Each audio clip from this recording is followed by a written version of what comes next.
అంటే గతంలో మనం చూసాం, అంటే మీరు కాళేశ్వరం చెప్తున్నారు, మనం బాబ్లీ ప్రాజెక్టుది సంబంధించి మహారాష్ట్రతో ఉన్నటువంటి వివాదాలు, దానివల్ల జరిగినటువంటి నష్టం, ఎస్ఆర్ఎస్పి ఆయకట్టుకి జరిగిన నష్టం చాలా సందర్భాల్లో చూసాం. అది తర్వాత మీకు ఈ ప్రాజెక్టులు ఎప్పుడు ముందుకెళ్లేటువంటి పరిస్థితి లేదు, బికాజ్ అంతర్రాష్ట్ర జల వివాదాల వల్ల.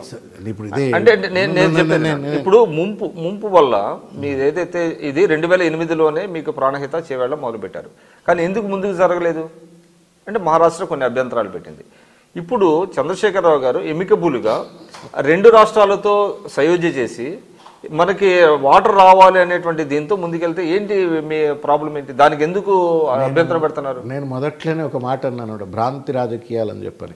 అంటే ఇదంతా భ్రాంతి అంటారు. ఇప్పుడు మీలాంటి పెద్దలు కూడా భ్రాంతిలో అనేటువంటి ఒక పరిస్థితిలో అంత అద్భుతంగా భ్రాంతి సృష్టిస్తా ఉన్నారు ఈ ప్రభుత్వం అని చెప్తా ఉన్నాను. అంటే అది 2000 మీరు ఇదేనండి, తెలంగాణ ప్రజలు అమాయకులు అనుకుంటున్నారో మరి అయితే వాళ్ళకి చెవులలో పూలు పెడుతున్నారో తెలియదు ఈ ప్రభుత్వం. కానీ సార్ మొత్తం మీద 1800 ఎకరాలు మహారాష్ట్రలో ముంపుకు గురవుతూ ఉంటే అదేమో పెద్ద బ్రహ్మాండం కూలిపోయినట్టు, దానికి బదులుగా తెలంగాణలో 1,00,000 ఎకరాలు ముంచేస్తా అని చెప్పని ముఖ్యమంత్రి గారు రీడిజైన్ పేరు మీద ప్రాజెక్టులను కోట్ల రూపాయలు అంచనా వ్యయాన్ని పెంచితే ఎవరిని మోసం చేస్తూ ఉన్నారు? 18 మహారాష్ట్ర ముంపు అనేటువంటి ఒక నెపంతో నాకు ఐఎమ్ రియలీ డౌట్ఫుల్. ఈ మొత్తం ఎపిసోడ్లో మహారాష్ట్ర ముఖ్యమంత్రి తర్వాత టీఆర్ఎస్ ప్రభుత్వ పెద్దలు అంతా కొల్యూడ్ అయిపోయి ఈరోజు కాళేశ్వరం దగ్గర కాళేశ్వరం దగ్గర it can be in anything. 1800 ఎకరాల ముంపు ఏమో కష్టం అవుతుంది, 1,00,000 ఎకరాల ముంపు తెలంగాణలోనేమో నష్టం కాదు అని అంటే ఎట్లా? What basis is that? So దీని మీద ఏమన్నా లీగల్ బ్యాటిల్ చేయబోతున్నారు? ఇప్పుడు అన్ఫార్చునేట్లీ ఏమైపోయిందంటే తప్పనిసరిగా we will do what ever the best that we can do. మీరు ముఖ్యమంత్రి గారు అసెంబ్లీలో చేసిన ప్రసంగ పాఠం అంతా కూడా లోతుగా కనుక పరిశీలించినట్టయితే అవన్నీ కూడా అబద్ధాలు, తప్పుల తడకగా మాట్లాడినారు. కాకపోతే ఏంటంటే ముఖ్యమంత్రి గారు గూగుల్ ఎర్త్ను for the first time in the history of the Indian democracy Google earth presentation అంటప్పటికి పేపర్లలో కూడా మైండ్ బ్లాంక్ అయిపోయింది, పేద తాటకాయంత అక్షరాలు 4 గంటలు లైవ్లో ఇచ్చి పడేసినారు. But he spoke rot in that.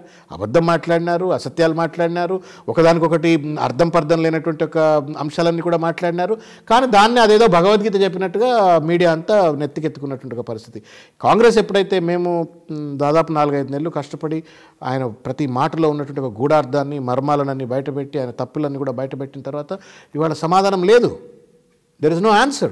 ఇవాళ కూడా పేపర్లో ఎక్కడ చూసిన ఈటల రాజేందర్ గారు అనుకుంటా మాట్లాడుతూ అంటున్నారు, మాట్లాడుతూ ఇవాళ ఏదో ఈనాడులోనో ఎక్కడో మాట్లాడినారు, ఏమని ముఖ్యమంత్రి గారే ఇంజనీర్ అయిపోయినారు అని చెప్పి. ముఖ్యమంత్రి ఇంజనీర్ కావటం ఏంటండి బాబు?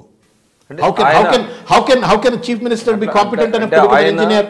ఆయన ఏమంటున్నారంటే మిడ్ మానేర్కి ఇవాళ మొదలుపెట్టింది టీఆర్ఎస్, గతంలో ఎప్పుడు కాంగ్రెస్ ఇదవ్వలేదు, దీనికి అడ్డుపడుతున్నారు అనేటువంటి దీంట్లో వచ్చి ముఖ్యమంత్రి గారి విజన్ గురించి చెప్పుకోవచ్చు. మిడ్ మానేర్ని ఎందుకు అడ్డుకుంటారండి? మిడ్ మానేర్ని కట్టాలని చెప్పని ప్రతిపాదనలో ఉన్నది కూడా కాంగ్రెస్ ప్రభుత్వ హయాంలోనే ఉన్నది.